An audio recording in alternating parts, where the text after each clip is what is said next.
ঈদ মোবারক। স্বাগত ডিবিসি সংবাদে। আপনাদের সাথে আছি আমি শোভন শাহমিন দিশা।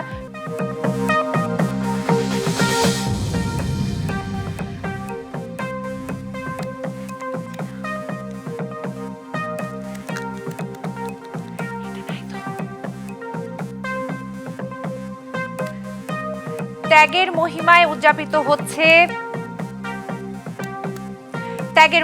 উদযাপিত হচ্ছে পবিত্র ঈদ উল আজহা। ঈদ জামাতে দেশ ও উম্মার শান্তি কামনা।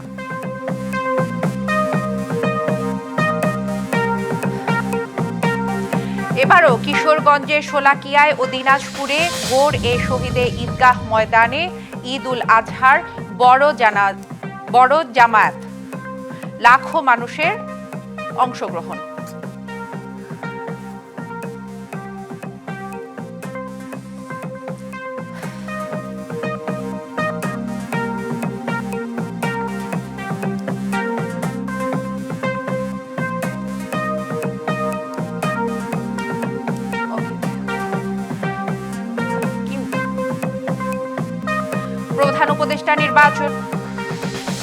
প্রধান উপদেষ্টা নির্বাচনী রোড ম্যাপে প্রত্যাশা পূরণ হয়নি, মন্তব্য মির্জা ফখরুলের। যেন তেন নির্বাচন চায় না জাতি, বললেন জামায়াতের আমির।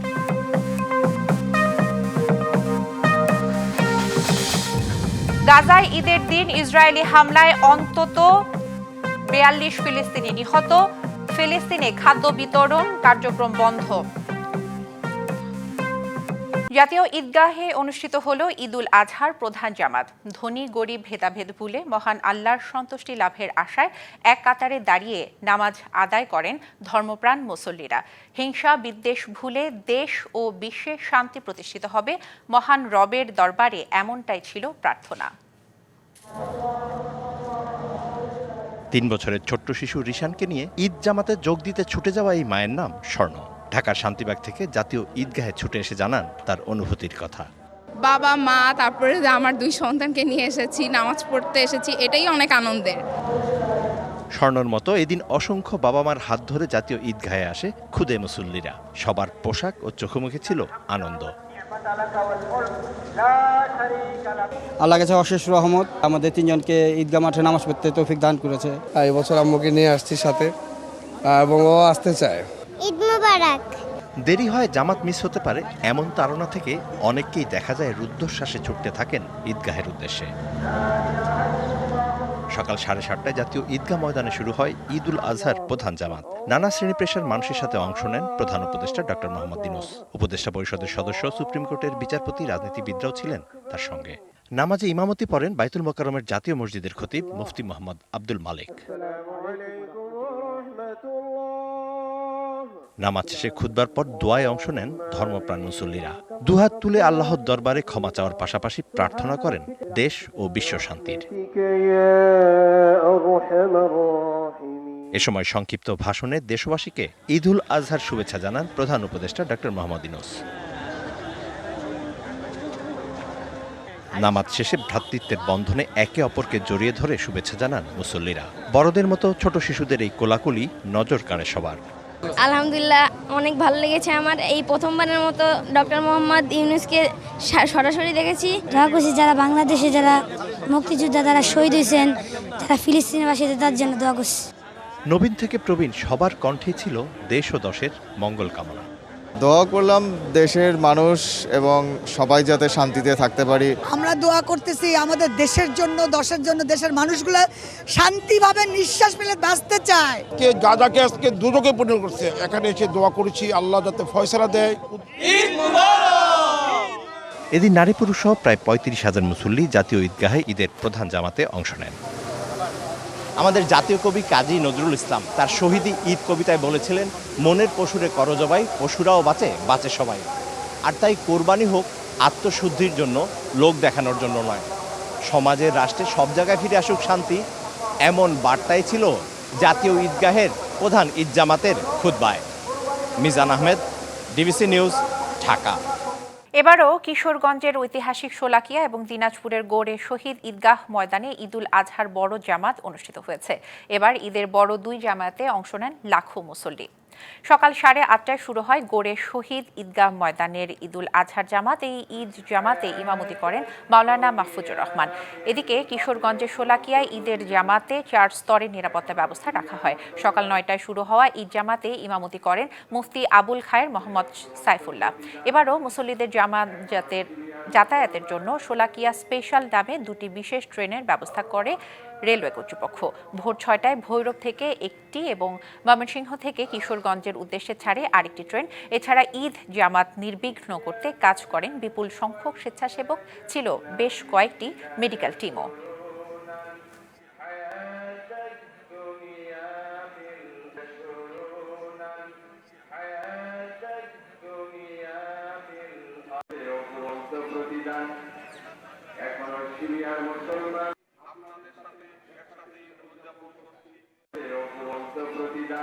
ঢাকায় 12 ঘন্টার মধ্যে কোরবানির পশুর বর্জ্য অপসারণে কাজ শুরু করেছে 2 সিটি কর্পোরেশন। এই লক্ষ্যে মাঠে নেমেছে 20,000-এরও বেশি পরিচ্ছন্নতা কর্মী। এ নিয়ে আরো জানাতে সরাসরি যুক্ত হচ্ছেন সহকর্মী মোহামিনুল খান অপু। আমরা কথা বলবো তার সাথে। অপু, বর্জ্য অপসারণ কার্যক্রমের সার্বিক চিত্র কেমন দেখছেন? বৃষ্টির কারণে বর্জ্য অপসারণে কোনো ব্যাঘাত ঘটছে কিনা বিস্তারিত জানাবেন। কারণে কিছুটা ব্যাঘাত ঘটলেও কিন্তু এখন তারা কাজ করছেন। আমরা ঢাকা উত্তর সিটি কর্পোরেশন এবং দক্ষিণ সিটি কর্পোরেশন দুটোতে আমরা সকাল থেকে ঘুরেছি। আমরা দেখতে পেয়েছি যে 2 সিটি কর্পোরেশনের পরিচ্ছন্নতা কর্মী যারা রয়েছেন তারা কিন্তু আন্তরিকভাবে কাজ করছেন, এটা কিন্তু আমরা তাদের দেখতে পেয়েছি।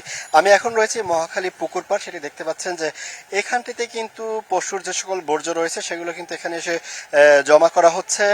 বিভিন্ন গলি থেকে এবং বিভিন্ন প্রান্ত থেকে তারা কিন্তু এখানে এসে ডাম্পিং করছেন। পরবর্তীতে তারা এটা এখান থেকে আবার সরিয়ে নেওয়ার কথা বলবেন। এখানে কয়েকজন পরিচ্ছন্নতা কর্মী এসেছিলেন, তাদের সাথে আমরা কথা বলছি। তারা যেটি বলছেন যে রাত 10টার ভিতরে যে অলিগলির ভিতরে যে সকল পশুর বর্জ্য রয়েছে সেগুলো 10টার ভিতরেই তারা শেষ করতে পারবেন, এমনটা কিন্তু তারা বলেছেন।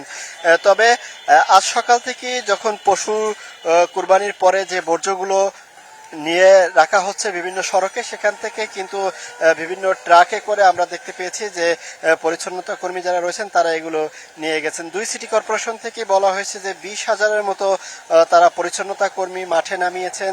তারা নগরবাসীর সুবিধার্থে এবং যে কোনো ধরনের ভোগান্তি বলতে দুর্গন্ধ, পরিবেশ দূষণ থেকে রোধে যত দ্রুত সম্ভব এই ময়লা আবর্জনাগুলো তারা নিয়ে যাবেন, এমনটাই কিন্তু তারা বলছেন। তবে এই যেহেতু কুরবানিতে যেহেতু একদিনই সব পশু জবাই করা হয় তেমনটি নয়, আগামীকালও কিছু কিছু জায়গায় পশু কুরবানি হবে, সেক্ষেত্রে সেগুলো তারা তাদের নজরদারিতে থাকবে, তারা সেগুলো পরিষ্কার পরিচ্ছন্ন করবেন, এমনটা কিন্তু তারা বলছেন। তবে এই 20,000 কর্মী তারা কিন্তু নির্বিচ্ছিন্নভাবে কিন্তু তারা কাজ করে যাচ্ছেন। তবে তারা বৃষ্টির কারণে কিছুটা ব্যাঘাত ঘটলেও কিন্তু তারা এখন আবার কাজে কিন্তু ফিরেছেন। দিশা। অপু, বিস্তারিত জানানোর জন্য ধন্যবাদ আপনাকে। গুলশানের বাসা ফিরোজায় ঈদ উদযাপন করছেন বিএনপি চেয়ারপারসন বেগম খালেদা জিয়া। দুপুর থেকে বিকাল পর্যন্ত খালেদা জিয়া তার নিকট স্বজনদের সাথে একান্তে সময় কাটানোর পর রাতে দলের স্থায়ী কমিটির সদস্য সহ সিনিয়র নেতাদের সাথে ঈদ শুভেচ্ছা বিনিময় করবেন।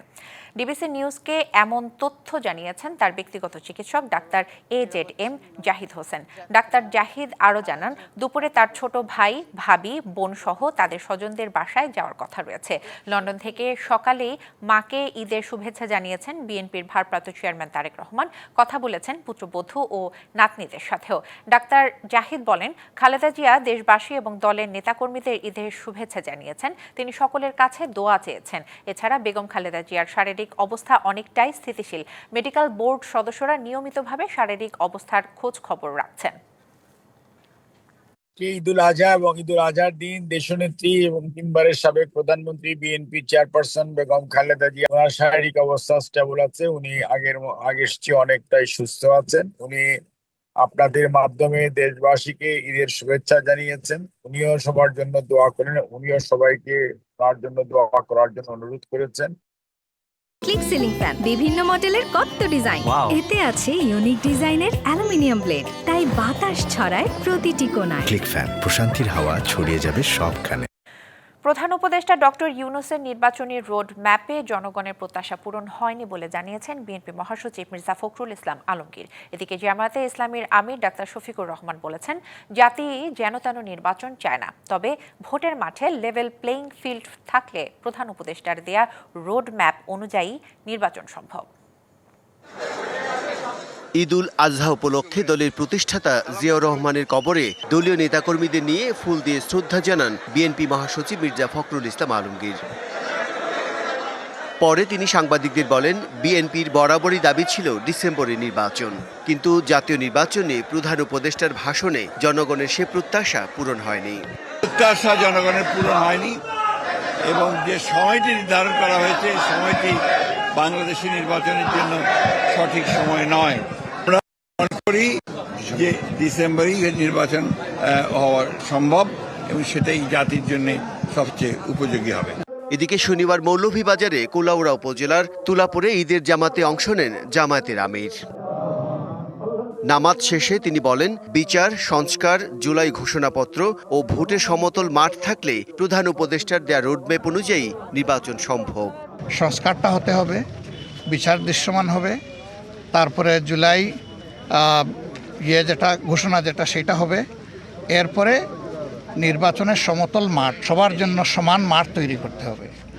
উনি ঘোষণা দিয়েছেন একটা তারিখের, কিন্তু এই সুযোগগুলো সৃষ্টি না করলে একটা অর্থবহ নির্বাচন হবে না, আর জাতি যেন তেন কোনো নির্বাচন চায় না।